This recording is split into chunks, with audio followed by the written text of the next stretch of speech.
तुम्ही पाहत आहात MCN न्यूज मराठी। नेहमी शेतकऱ्यांविषयी नकारात्मक बोलणारे व सातत्याने वादग्रस्त वक्तव्य करणारे राज्याचे कृषी मंत्री माणिकराव कोकाटे हे नुकत्याच पार पडलेल्या विधिमंडळ अधिवेशनात ऑनलाईन जंगली रमी खेळतानाचा व्हिडिओ व्हायरल झाला आहे। शेतकऱ्यांप्रती सहानुभूती नसणाऱ्या व विधिमंडळात केवळ मनोरंजनासाठी उपस्थित राहणाऱ्या कृषी मंत्री माणिकराव कोकाटे व गृहराज्यमंत्री योगेश कदम यांच्या विरोधात शिवसेना उद्धव बाळासाहेब ठाकरे गटाकडून तीव्र निदर्शने करण्यात येत आहेत।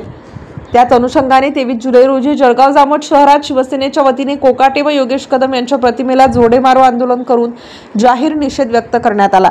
यावेळी शिवसेनेचे नवनिर्वाचित बुलढाणा जिल्हा प्रमुख गजानन वाघ आणि तालुकाध्यक्ष संतोष दांडगे यांनी मुख्यमंत्री महाराष्ट्र राज्य फडणवीस यांनी या निर्लज्ज व बेजबाबदार मंत्र्यांचे तात्काळ राजीनामे घेऊन आपण एक संस्कृत मुख्यमंत्री आहात हे जनतेला दाखवावे, अन्यथा आपण देखील या मंत्र्यांचे समर्थन करीत असता का हेही महाराष्ट्रातील जनता समजेल, अशा तीव्र शब्दात राज्य शासनाचा जाहीर निषेध नोंदवला।